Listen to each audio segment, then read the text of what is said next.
How sugar is made from sugarcane. दोस्तों, क्या आपको मालूम है एक फ्रेश चीनी बनती कैसे है?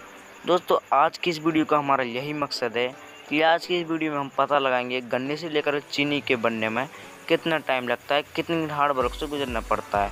तो शायद ही ऐसा कोई शख्स होगा जो अपनी डेली लाइफ में मीठे का यूज़ नहीं करता होगा, भले थोड़ा बहुत ही सही, लेकिन मीठे को ज़रूर चखना पसंद आया होगा। और मीठे की इस दीवानगी का असर अभी से नहीं, हज़ारों सालों से चला आ रहा है, जैसे कि हम डेली लाइफ में यूज़ करते हैं। मिठास जो हमें खुश रहने वाले हॉर्मोन्स यानी दिमाग के अंदर डोपामाइन को जो सक्रिय कर देते हैं। खैर छोड़ो, अगर बात मिठास की आती है तो सबसे पहले जिक्र चीनी का किया जाता है, क्योंकि दोस्तों कैसे भी पकवान सही, खिलौने सही, कुछ भी सही, ये सब चीनी से ही तो बनते हैं। फिर बाद में आखिर ये सवाल ये आता है कि चीनी कैसे बनती है। दोस्तों, आप सभी के दिमाग में ये सवाल आया होगा, लेकिन आपका दोस्त मनोज यादव ये सब बताएगा टोटल जानकारी कि आखिर फैक्ट्री में किस किस प्रक्रियाओं से चीनी को बनाया जाता है। दोस्तों, फिर चलिए वीडियो को शुरू करते हैं। और हाँ, उससे पहले आपसे एक रिक्वेस्ट है, ये जो नीचे लाल कलर का सब्सक्राइब वाला बटन है उसको दबा दें। और हाँ, उसके आसपास बेल आइकन को ऑप्शन को ऑल पे ज़रूर से सेट कर लें, ताकि हमारी लेटेस्ट वीडियोज़ की नोटिफिकेशन आपको मिले और आप आनंद ले पाएँ। क्या आपको पता है ब्राज़ील के बाद पूरी दुनिया में दूसरे नंबर पर हमारे भारत में सबसे ज़्यादा चीनी का उत्पादन होता है, और ये साल दर साल बढ़ता ही जा रहा है। और बात चीनी बनने की प्रक्रिया की आती है तो सबसे पहले एक गन्ने को काट कर शुगर मिल तक लाया जाता है, और ये चीनी बनने की सबसे पहली प्रक्रिया है। क्योंकि दोस्तों चीनी को जो गन्ने से ही तो बनाया जाता है। हालांकि दोस्तों इसे बनाने के लिए गन्ने के अलावा शकरकंद का उपयोग किया जाता है, लेकिन भारी मात्रा में गन्ना ही ज़्यादा उपयोगी है। इसीलिए गन्ने को खेतों से निकाल के जब शुगर मिल तक लाया जाता है तो सबसे पहले उनके छोटे छोटे जो है टुकड़े किए जाते हैं, और इन टुकड़ों के लिए इन्हें चॉपर नामी मशीन में डाला जाता है। इन मशीन में इनके गन्नों के साइज के बराबर टुकड़े होते हैं। ऐसा इसलिए होता है दोस्तों, इन्हें ज़्यादा से ज़्यादा निचोड़ कर ज़्यादा से ज़्यादा रस को निकाला जा सके। और फिर दोस्तों गन्नों को धोया जाता है। जब गन्ने पूरी तरीके से साफ हो जाते तब इन्हें निचोड़ने के लिए क्रशर में डाल दिया जाता है, ताकि गन्ने का रस और छिलका पूरी तरीके से अलग अलग हो जाए। शुगर इंडस्ट्री में दोस्तों से अलग होने वाले छिलकों को बगास कहते हैं, जिन्हें बाद में इंजन के तौर पर उपयोग किया जाता है। और ये इतना पावरफुल इंजन है कि दोस्तों शुगर इंडस्ट्री की तमाम ज़रूरतों को इसी की मदद से पूरा कर लिया जाता है। छिलके और रस को अलग करने के लिए जो मशीन इस्तेमाल होती है दोस्तों, उसे हम मिल हाउस कहते हैं। दोस्तों, मिल हाउस से हासिल होने वाले गन्ने को रस को छानकर प्रोसेस हाउस में भेज दिया जाता है। प्रोसेस हाउस में गन्ने के रस को चीनी के दाने तक का प्रोसेस तय करना होता है। इस हाउस में सबसे पहले गन्ने के रस को 75 डिग्री सेल्सियस पर गर्म किया जाता है। उसके बाद मिल्क को लाइम मिलाया जाता है, और इसे मिलाने का एकमात्र मकसद होता है कि गन्ने के अंदर एसिडिटी को कम किया जा सके।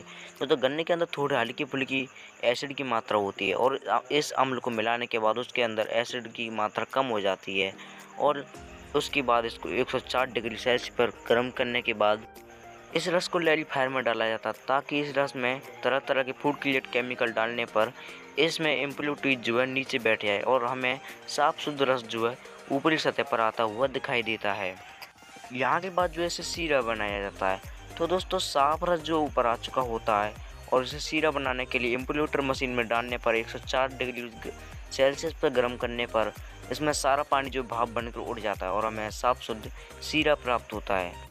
फिर सीरे को गर्म करके इसके आमदाने या फिर रॉ शुगर क्रिस्टल को बनाया जाता है। और जब ये रॉ शुगर तैयार हो जाते हैं तब इसका कुछ हिस्सा रख लिया जाता है, और इसे मिश्री बनाने वाले लोग खरीद लेते हैं। इस तरह की चीनी केमिकल से भरी रहती है, इसीलिए इसे मिश्री बनाने के लिए कढ़ाई में रॉ शुगर यानी पानी और थोड़ा सा दूध डालकर अच्छे तरीके से उबाला जाता है। और कई घंटों तक उबालने के बाद जब ये लीजदार हो जाती है तो पहले से तैयार दूसरे बर्तन जिनमें धागे लगाए जाते हैं उनमें इसे डाल दिया जाता है। उसके बाद इसे 8 दिनों तक पूरी तरह से ढक के रखा जाता है, ताकि इसे किसी भी तरह की हवा न लगे। जब 8 दिनों बाद इसे खोला जाता है तब हमें रॉ शुगर से मिश्री बनी हुई प्राप्त होती है। दोस्तों, हम आपको बताना चाहेंगे कि रॉ शुगर से मिश्री के अलावा हम बतासे भी बना सकते हैं। बस इसके लिए हमें इसके रंग को सफ़ेद करने के लिए इसमें बेकिंग सोडा डालकर अच्छी तरीके से पका लिया जाता है। उसके बाद इसके ड्रॉप गिराकर हम बतासे को तैयार कर लेते हैं। चलिए दोस्तों, बात करें मेन मुद्दे की। और हम जो खाने में खाते हैं छोटे छोटे चीनी, उसे किस तरीके से तैयार किया जाता है। तो इसके लिए सीरियल और रॉ शुगर को अलग करने के लिए एक छलनी का प्रयोग किया जाता है।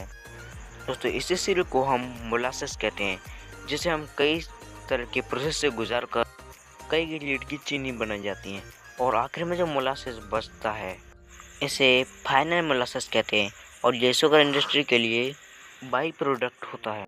दोस्तों हासिल होने वाली देसी चीनी को सबसे पहले गर्म पानी में डाला जाता है, उसके बाद इसे फिर से इन्वर्ट करके लीकर में डाल दिया जाता है। उसके बाद इस चीनी में कई तरह के फूड ग्रेड केमिकल डाले जाते हैं ताकि चीनी का कलर सफ़ेद हो जाए। उसके बाद इसे वापस से प्यूरीफाई किया जाता है। उससे हासिल होने वाली चीनी को पूरी तरीके से गर्म हवा से साफ कर दिया जाता है, जिसके बाद इन चीनी के दानों को चीनी के साइज के छन्नों से गुजार कर अलग अलग कर दिया जाता है, जहां बारीक और मोटे दाने वाली चीनी को पैक कर सप्लाई के लिए भेज दिया जाता है और जो दाने बेहद ही छोटे रह जाते हैं उन्हें पीस कर पाउडर बना दिया जाता है। बाकी आप समझ गए होंगे खेतों में लगे गन्नों से लेकर चीनी तक इन्हें किन किन प्रोसेस से गुजारा जाता है, तब ये हमें चीनी प्राप्त होती है। बाकी जानकारी आपको कैसे लगी कमेंट में जाके जरूर से बताना, और हाँ ये बताना कि भारत की सबसे बड़ी मिल चीनी फैक्ट्री कौन सी है। बाकी ऐसी ही जानकारी के लिए लाइक करें, वीडियो को सब्सक्राइब कर लें टोटल जानकारी यूट्यूब चैनल। मिलते हैं फिर अगली वीडियो में, तब तक के लिए जय हिंद।